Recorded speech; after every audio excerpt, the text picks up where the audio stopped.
So what's going on, the copywriting podcast? Your boy Lil Soul 2.0, the copy god himself. And today, I got Darrell Moses with me. He's the founder of Rail Skills Academy right here. I'm gonna just let him do his little own introduction, man. Go ahead. What's going on, everybody? First of all, thank you for having me. My name is Darrell Moses. As said before, I am the founder of Rail Skills Academy. What that is basically I'm a basketball trainer to anywhere from the ages of like 3 to as of right now, it's high school. But plan on expanding to the college and the pros once I get my name more out there. I just started this not too long ago, probably like a year ago. It started with my sisters, and now this summer as I'm sure we'll get into it. This summer has really expanded my business, and my business has grown a lot to expand to a couple of high school players. But yeah, that's what I do. Oh yeah, that's cool, man. So say you started a year ago. So kind of talk to me about like what made you what inspired you to start this, man? Oh, a lot actually went into it, but what inspired me to start this was that I was at the point in my life where I didn't really know what I wanted to do. I was in college. I was mainly unhappy in college, to be honest. I didn't really know what to do in my life.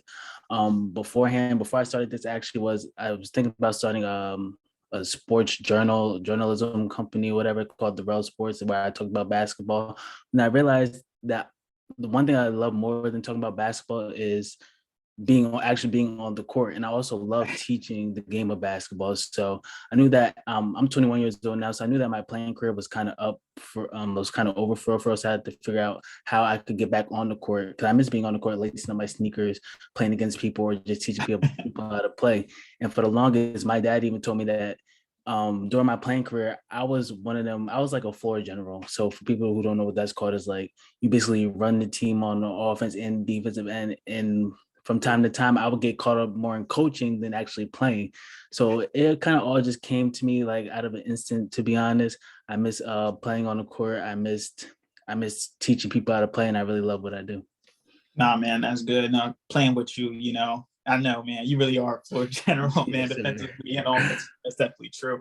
And you said something too that I seen that stood out, like the idea of like when you're in college, you kind of just don't know what you do. I feel like a Mhm. lot of times, and this is something that I learned, like college obviously was a great experience, but it's like we kind of just jump too fast into it without having any idea of like who we are, as a person and stuff like that. So those are some great things that you were saying with that as well. And another thing too. I just my cat.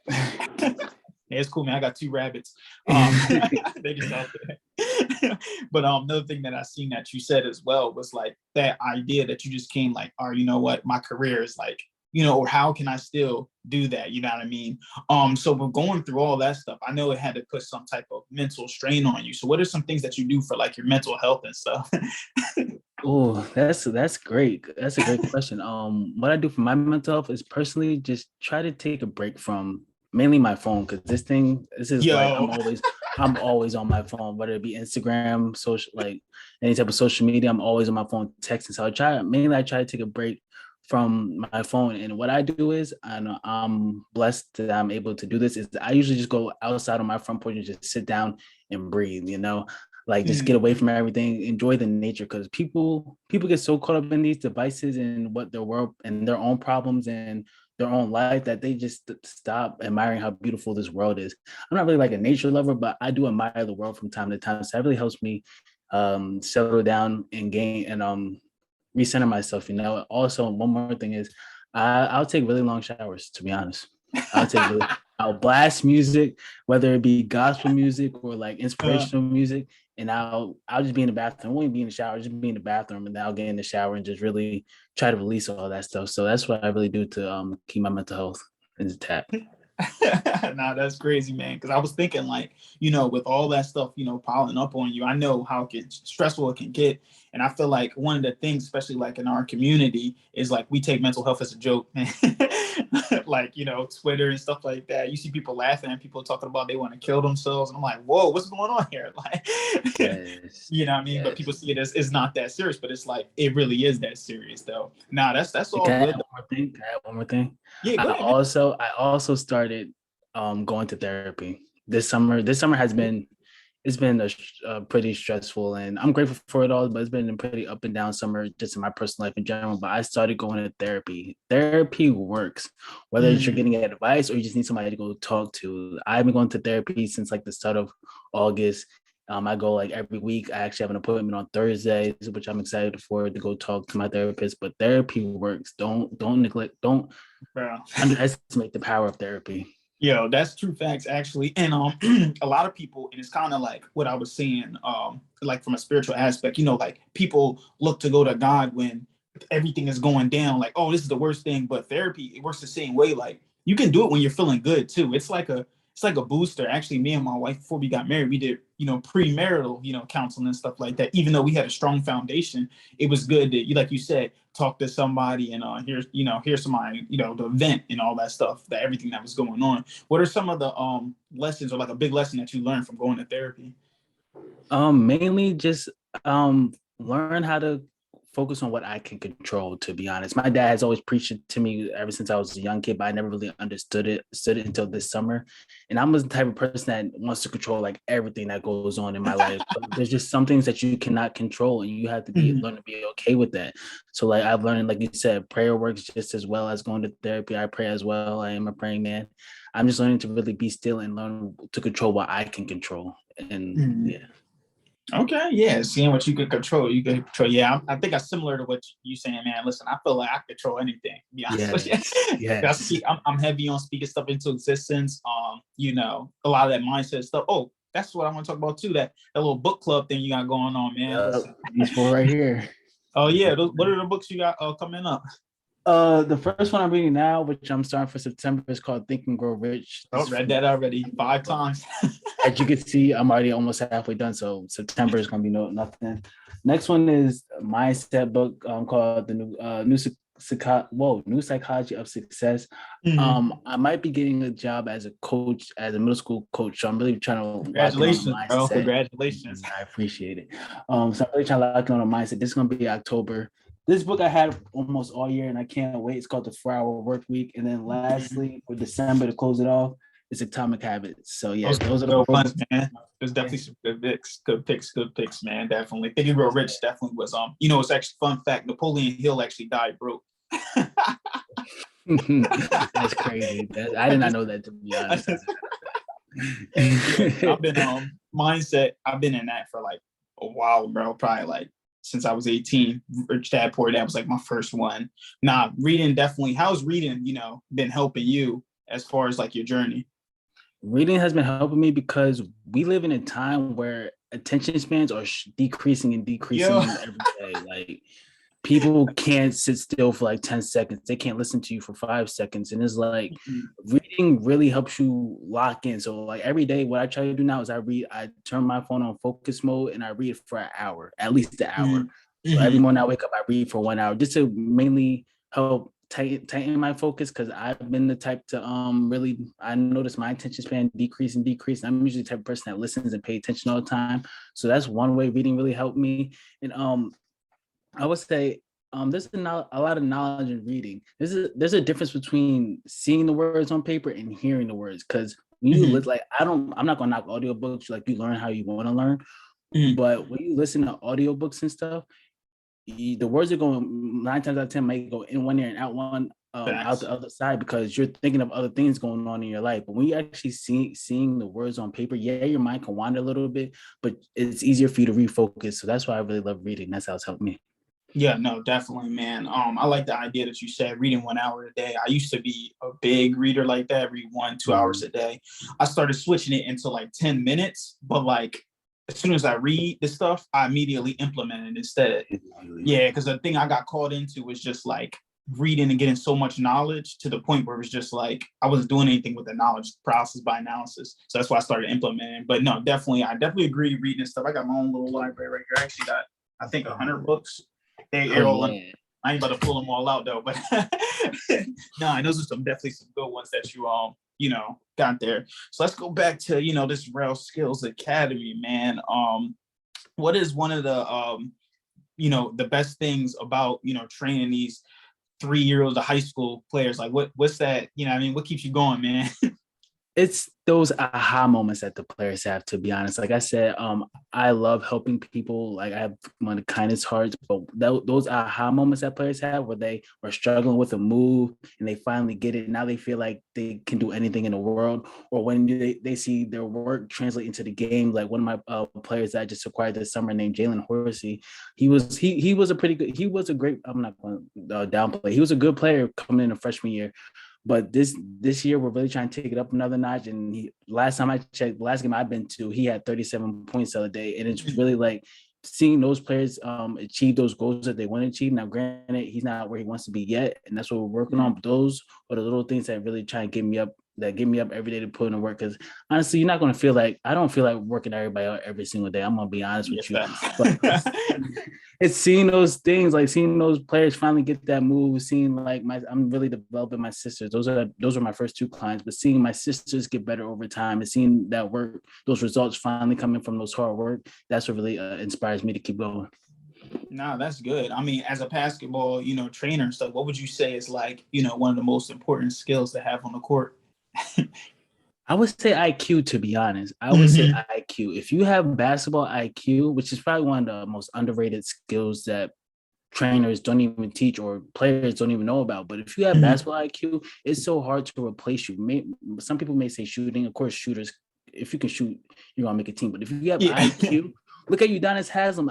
Udonis Haslem hasn't played in like 5 years, but he's still getting NBA contracts just because of his IQ and his coaching. Like if you can really study the game and know the game, it's going to be hard for coaches not to put you on a team, let alone play you, because I was a player who had amazing IQ, and I knew the positions from point guard to center, and I could play each and every one of them. I knew every single play forwards and backwards. So it's hard for the coach for me to take out the game. So I really would say that IQ is probably the best skill to have along, and next is shooting.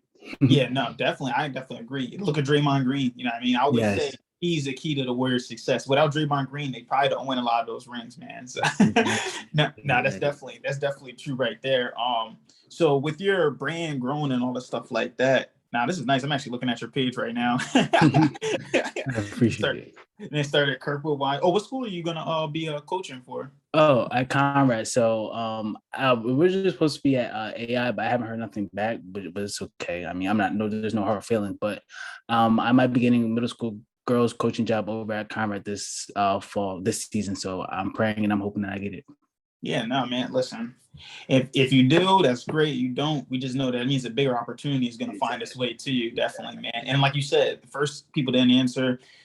I look at a no or rejection as just the next step to a yes. You know what I mean? Yes. Like I just recently I just got promoted myself. I actually just got back from Texas. So I'm be running. I appreciate it, man. Rerunning the district in Philly and stuff like that. So nah, man, that's definitely great. I like this saying "Be great" right here. These nice little T-shirts and stuff you got on. Where'd you get that from? Honestly, it's like all my ideas come out of nowhere. Like I believe in like manifestation and stuff. So a lot of my like quotes and saying just be popping into my mind. Like as you can see, I got the shirt on "Be Great" right now. What is derived from is just that life is actually really so simple, to be honest, but we choose to overcomplicate things. So I wanted to think of like a motto for my a slogan for my company. I wanted it to be simple and effective, and so people could get it. So I came up with the slogan "Be Great," because all you gotta do is just try to be great in everything that you do. Don't worry about what's going on in the outside world. Don't worry about what this person's doing. Don't worry about what that person's doing. Be great at what you do and what you do specifically. And if you try to be great at whatever it is you do, then there's nothing that you can't do. There's nothing that you put your mind to. There's nothing that you can do if you put your mind to it. So yeah, just try to be great in whatever you do, whether it's whether it's being a garbage man or being a CEO at a top company. Be great at what you do and what you do specifically. No, that's true. That reminds me of saying my old mentor, Dan Locke, used to say, how you do one thing is how you do anything. So like if you are like, let's say you're working a 9 to 5, that's cool, but you want to be your own business owner. If you're going to work like not as hard at this job and then try to be a good CEO, you're not going to be a good CEO. Like, you know what I mean? You got to be good at that job so that you can be good at anything. So I do like that idea of, be great. Being 21 years old and stuff like that. How does that affect your, I guess, relationships with friends, because, you know, to be honest, not a lot of people are thinking the same way that you're thinking, you know what I mean, or me, you know what I mean, because we're young doing stuff that people don't even think of. How's that affect your relationships with like friends and family and all? It's really, especially this summer, it's really affected my relationships a lot, to be honest, because I would say that not many people understand like the work that goes into one being an entrepreneur and two like really trying to achieve your own dreams. Like I took the unconventional route. Like I dropped out of college twice. So a lot Mhm. of people didn't really agree with me, like especially in some of my families. My now ex-girlfriend, she didn't agree with me neither. So that's how it Mhm. really affected. I lost that relationship because she didn't really see the vision that I saw. So I really just that's why I developed the motto of always bet on yourself, because at the end of the day, people are not going to understand your vision. If God wanted them to understand your vision, they would give them that exact same vision. But as long as you bet on yourself and you believe in yourself that you can do anything, there's nothing that you can't do. So I really took that leap of faith of stopping school. This no matter, I had teachers emailing me constantly. I had my mom and my grandparents. I love that they, of course, they were just looking out for me, but I had them telling me that maybe I shouldn't do it. I had my own ex, well, now my girlfriend at the time telling me that I shouldn't do it. But I really, like I said before, I was really just unhappy in college, and that I just took that leap of faith, trusting in God, and now look what it's turned into. And couldn't be greater. I couldn't be more grateful for it.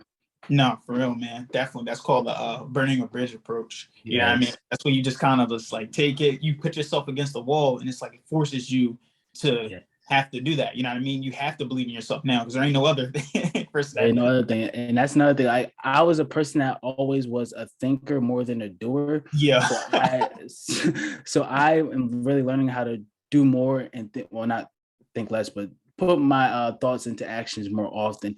And I really believe that don't have no plan Bs, to be honest. Because if you have a plan B, then that's all you're going to focus on, building that safety net, because everybody wants to feel secure. Nobody likes being uncomfortable. And as you say, you grow outside of your comfort zone. So if you have that plan B, in my case, that was college, that was my safety net. If I remove that safety net, now I have no choice but to go all in on my dreams of what I want to do and focus on my goals. So removing that safety net, which was college for me, has really helped me really dive deeper into myself and unlock potential that I didn't really know I had. Yeah, no, that's true. That's true. That's true. You said that, you know, your girlfriend at the time didn't agree. You said, how did your family, you know, take it? Like your mom and dad, did they take it like well, or My mom was mainly the one that was like, maybe you should like at least try and go somewhere else, like, Mhm. or she was just trying to encourage me to like just kids to keep going, because I was so close. Like I was a junior, like I Yeah, was a second semester junior. The second time I dropped out, the first time I dropped out, I was like I finished sophomore year, but the second time I was a junior, and like in everybody's eyes, you're so close. Like everybody in everybody's eyes, I'm so close to doing what a lot of people in this world aren't able to accomplish, and that's graduating college. But Mhm. for me, mainly seeing that, like, I didn't see the benefits of me getting that degree, to be honest. So my mom, she came to an understanding. It kind of took a longer process for her. My dad honestly didn't really care. He just wanted me to be happy, and he just said, if you're gonna do this, see it out, because I was a person that I'm a multi-passionate person, so I will always jump to one thing to another without actually seeing Signing anything up. out Yeah. all the way. So he just said, if you do this, just see all the way through. Focus on yourself. Give yourself 6 months. See where you're at from there, and then keep going. But try and see it all the way through. So the process was pretty hard. A lot of crying, a lot of hurt feelings, a lot of time spent by myself. To be honest, even when I was with Mhm. people, I was mainly in my thoughts and by myself, trying to figure out what I want to do. Because at the end of the day, people can only give you advice from their life experiences. Facts. So you can listen to what they say, but at the end, they just know that it's their perspective on their life, and what you do may be something different. Yeah, no, I definitely agree with all that, man. That's some tough stuff, man. I know that like your family a lot of times isn't gonna agree. I mean, you know, advantage but disadvantage. I didn't really grow up with my parents like that. So there is nobody to tell me like, hey, don't do the Yeah, entrepreneur stuff. It's like I'm gonna do what I want. But I do exactly. I do know what you're saying, especially coming from well, my wife, she came from like I meant to ask you that. Is your family like a heavy Christian background? Oh yeah, for sure. My Yeah. grandmother's a pastor. My grandmother, well, she was a pastor. Now she's working somewhere in the higher ups in the United Methodist. But yeah, I've been Mhm. in church all my life. That's all I know. Yep. I know how it is. From I mean, I don't know how it is with your perspective. I've seen it from like my wife's perspective. I know that Mhm. like although it's like that, don't judge thy neighbor, it's kind of like that's the first thing that gets done a lot of times. So people Yeah. try to like push everything to keep it structured and all that. Like, yeah. So how was it for you, growing up in church? Did you feel like it was like forced on you, or how do you feel like your basically your relationship and stuff with God now?